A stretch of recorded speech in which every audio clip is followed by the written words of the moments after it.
heaven knows I need a little hope for a better day. A little love to find a way through this messy life I made for myself. Someone to say everything's okay. Hello, I'm Alana Levine, host of Little Known Facts. I've always been inspired by people who love what they do. On this podcast, I'm interviewing actors who you love to watch do what they love to do. Little known fact about my guest today, his sister went in to audition for the Nutcracker, and he came out with a part. Welcome, Bryan Greenberg. Hey everyone, I am here today with actor and musician Bryan Greenberg. He first came on the scene when he played Jake on the WB series mega hit, One Tree Hill, with a storyline that followed his character through the perils and joys of being a teenage dad. He went on to play starring roles in films like The Perfect Score, Noble Son, Prime, Bride Wars, Friends with Benefits, A Short History of Decay, and co-starring with his lovely bride, Jamie Chung, Already Tomorrow in Hong Kong. For HBO, he starred in Unscripted and How to Make It in America, which, although it was only on for 2 seasons, has become a total cult hit. He's released 3 albums of his original music, and he just completed filming an independent film in New York City called Forever. So today, listeners, we get to find out how a nice Jewish boy from the Midwest has become known as the quintessential New York actor. Welcome, Bryan Greenberg. Hey, that's quite an intro. It almost sounds like I'm accomplished. You have done, I know. In fact, we could be done right now. I mean, wow. Because sometimes I wake up in the morning, I'm like, man, what have I done with my life? And right. That just made me sound pretty good about it. Totally good. So you know what? When you leave today, I'm going to give you this copy of this intro, and then you can wake up. It'll be like your affirmation. Oh. First of all, you don't have a Midwestern accent at all. Is that really? something you worked on, or can you do it if you're drunk? Yeah, I don't know. I mean, it's flat sometimes, like right. The A's are hard. But yeah, I mean, just say Packers for me. The Packers. There you go. Well, I mean, that I leaned into it a little bit. Sure. But yeah, I mean, I was born in Omaha, Nebraska, but my dad's from Queens, and so I think he always said coffee and water and stuff like that. Sure. And so I mean, not that thick, but it's like I feel like that kind of permeated into my. Accents are weird. Like there's people from St. Louis with thick Brooklyn accents and they've never been there. Where was your mom from? Detroit. First of all, are there a lot of Jewish people in Nebraska? Well, once we moved, there's not. But... When you left, when the Greenberg left, that was it. So you were born in Omaha, and then I read that you were 12 when you moved to St. Louis. My daughter is 12. It's such a vulnerable age. It must have been a very hard time to move. Was that traumatic? Yes. We had a Greenberg family meeting, which we've never had before. And they're like, we're moving. And I got so sad and I cried. I ran out of the house. And then we moved and I was like so bitter and angry about it that like I kind of fell in with like bitter and angry people when I moved. Yeah, I just was sort of like...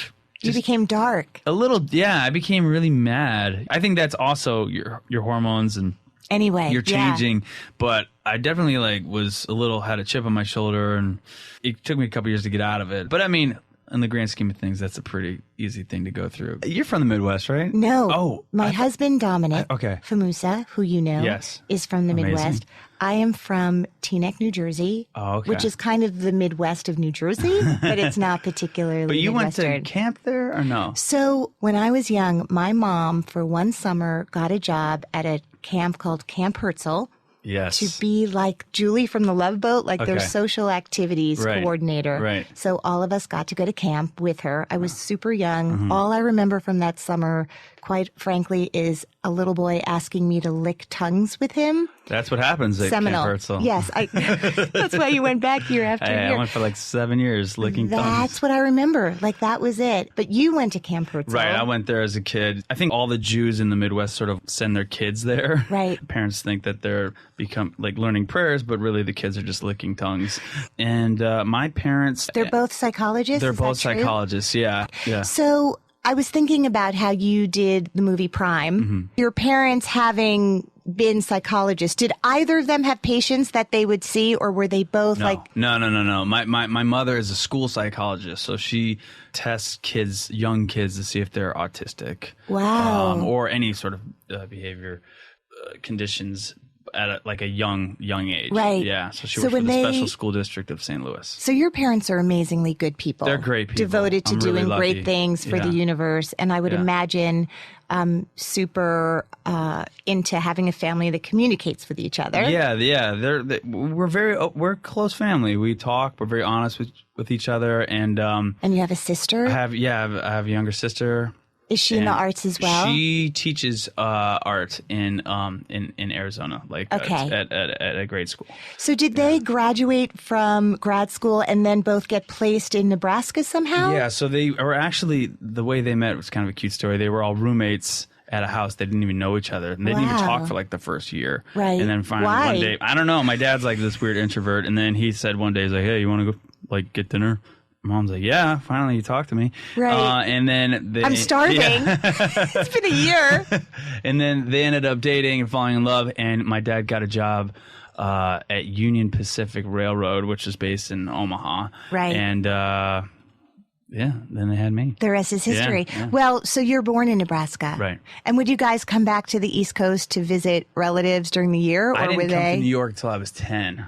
Okay. Do you remember that trip? I vividly remember like that what? trip. Tell me your first I just impressions. remember going to 57th Street and looking up at the buildings, and I've never seen a building over 8 stories before. So no skyscrapers in Omaha. I grew up across from a farm. You did? I never saw huge buildings, and so I looked up at these buildings and I was scared because I thought they were going to fall on me.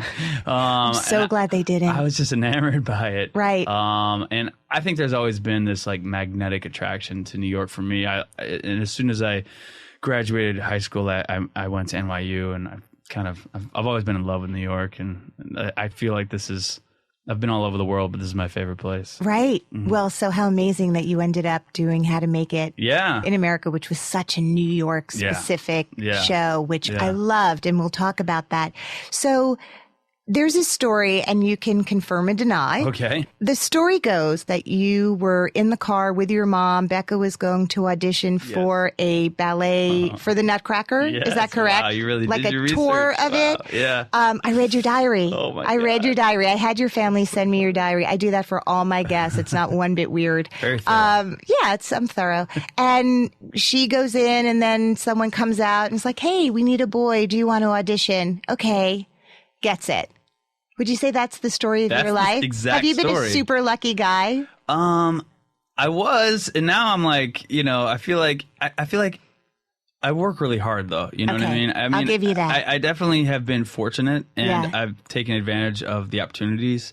I don't think my career has been an accident by any means, but I think anybody who's had success would be lying if they said there wasn't a little bit of luck. Well, let's talk about that, because before that, when you weren't licking tongues at Camp Herzl, a lot of people that I talked to who became professional actors, it kind of started in camp or in so did you do camp plays? Yeah. So that was kind of the beginning? I did Joseph in the Amazing Technicolor Dreamcoat at Camp Herzl. Let's I got to bring play that Joseph. back Let's to not- Broadway let's not do that. now. Not Are you like a that. belter? No, I can't. A belt. Broadway No, belter? No. So you do this you do plays including Joseph and the Amazing Technicolor Raincoat? No, Dreamcoat. Thank you. Yeah. Had it been a raincoat, things might have been a little different for our people. You do this Nutcracker, which you did or did not have to dance? I definitely danced. I was 10 years old. The story that you mentioned before was the Omaha Ballet. And That's a big deal.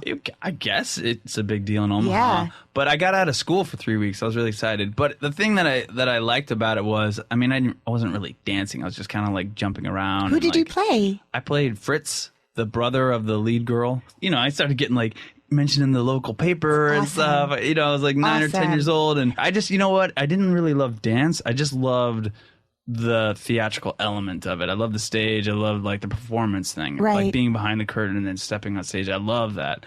And so I just started doing plays when I was like 10 or 11. Even in St. Louis, I was like getting commercials and stuff like that. No, but Kid I believe actor. you Yeah. were like the Cookie Crisp kid. Oh, wow. You really, I'm impressed. Or what if I just watched so much Oh TV my that I God, was like, you I thought- totally yeah. know you. You're the guy from Cookie. There was Mikey, the Life cereal guy, and then there was Greenberg, I the did Cookie Crisp guy. commercial. Yeah, I think it was all downhill. after Like that. on your Yeah. tombstone. Cookie Crisp and One Tree Hill on my tombstone for sure. So let's talk about One Tree Hill. You went right to a series pretty early on. Yeah, I mean, it didn't feel early on at the time, like, because I was working in college. I was doing those little guest stars in New York on like Law and Order, Third Watch, little lines here and there. Right. And then I was bartending. I was like doing all this. Did you have any waiting crazy tables. jobs? I was a caterer for Sotheby's, so I would do all their events. Wow. Yeah. Would you like pretend to bid on stuff? No, couldn't do that. But I mean, they were like Holding bidding up out your paddle. Picassos. I wasn't trying to No? do that. I was making $20 an hour though, which Right. is pretty good for a college kid. Did you ever take anything? I had the sickest wine collection in college because I would uncork a bottle And they wouldn't finish Yeah, it. they wouldn't finish it, and they were like, "You can keep it." I'm like, "Really?" It's You're like, that says $500 bottle. 1957 on it. Okay. Can't afford to eat dinner. It's really but I've got a old. really nice bottle. Of Can wine. I get a newer one?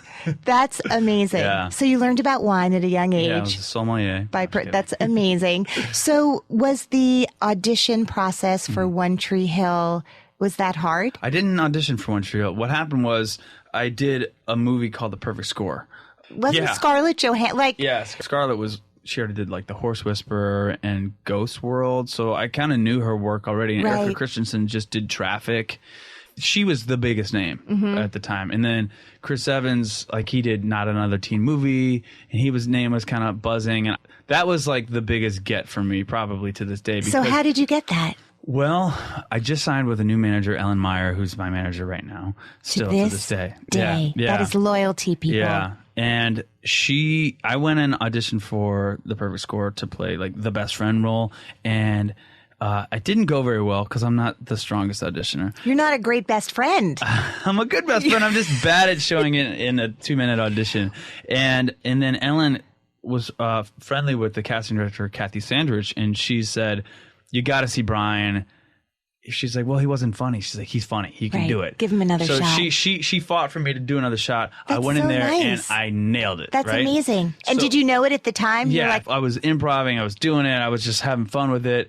And then they wanted to test this actor, Emil Hirsch, who's a great actor, but for the lead role. But he looked really young, so Paramount wanted to test him. And so this is the only time I've ever done this, where I got a call. They're like, they want to hire you for the day to play opposite Emil Hirsch, and you don't have the role. They're going to pay you like $800, which was to me my rent. I was already like, a this win. is awesome. Yeah, that and a good bottle of wine. You get to do those scenes with another actor, but they're testing the other actor. It's not about you. I was like, okay. That's so strange. Yeah, it was like a real old Hollywood kind Yeah. of test, you know? And hair and makeup. Hair and makeup, wardrobe. We did it on the lot of Paramount. And to me, it was like no pressure because it wasn't really about me. That's amazing. So I Did went. Emil seem nervous? He was great. You know, the problem with Emil was it wasn't his talent. I think he just looked so young. So he didn't get it. He did not get it because he just looked so, I mean, they tried to put a black leather jacket on him. He just looked too young. They're doing that weird like baby powder in his hair. We're gray him up a little bit. But yeah, so it was a get for me. And like they show the test. They're like, he looks too young, I think. Emil looks too young. But Bryan works in that role. And so I kind of That's snuck awesome. in, you know, That's the back awesome. door Yeah. and got it. And then, you know, Chris Evans ended up getting that role. But the writer of that movie was Mark Schwann, and he went on to create One Tree Hill, and we had a really good working relationship, and he said, "I got a role for you." So he's like, "It's just a recurring thing," and I'm like, "That's great." I was dying to work and work with him, and also that was like a huge. I mean, I don't hit. even know what to compare it to now, but it really is like it was a soap. It was it's a teen soap. almost other than Dawson's Creek and maybe Beverly Hills 90210. Yeah, there OC weren't that is many in that things. world. But Gilmore I don't Girls, know. maybe, I don't know. What's fascinating about your shows is they end up having all of these lives. There's this Yeah. common thread because that was a pretty intense storyline. Yeah, And Mark gave me like the best storyline. I think that's why people responded to my character so much. I mean, it was impossible not to love that character, Jake. And you have a baby and a Bjorn. Like, you're walking he's a around with single like father a little baby. in high school. So what that you stole the baby or ran away? It doesn't matter. So they say, like, try not to work with children and animals. Right. As someone who, you were so young at the time anyway, and probably had not done a lot of babysitting or been around a lot of babies. Nor have I since. Really. How was it working with that baby? Were there two babies? There was like